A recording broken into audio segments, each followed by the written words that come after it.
দেখতে পাচ্ছি যেগুলো লাল হয়েছে অযথা এবং অন্যান্য ভালোগুলোতে পোকা ধরবে সেজন্য তিনি পরিষ্কার করছেন। দেখতে পারছি তারা যে কত সুন্দরভাবে তারা এইখানে জমিতে তারা চাষ করছে। তাদের যে কি বুদ্ধি, তাদের বুদ্ধি তুলনা করলে হবে না। একটি জাংলাতে তারা দু প্রকারের তারা চারা রোপণ করছে, স্প্রে করে একটা কৃষক। কতই না বুদ্ধি তাদের।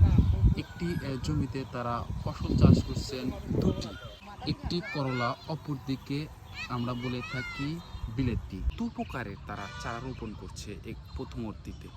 পরবর্তীতে গাছটি যখন পরিপুক্ত হয়েছে এখানে তারা দুটি জাত একসাথে সমন্বয় করে তারা লাগিয়েছে। প্রথমত করলা এবং দ্বিতীয়ত বিলাতি, এই দুটা মিলেই তারা একটি জাংলাতে দিয়েছে।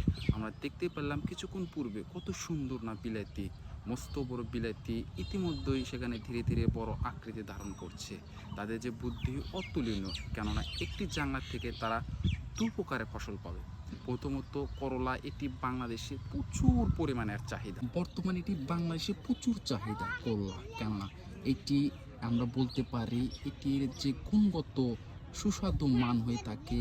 অপরদিকে এর একটি বৈশিষ্ট্য হচ্ছে এটি খেলে শরীরের ব্যথা ক্লান্তি দূর হয়। বলে থাকি এই সে পাকাগুলো সে ফেলে দিচ্ছেন, এটি পোকা ধরছে সেজন্য এগুলো পরিষ্কার করছেন।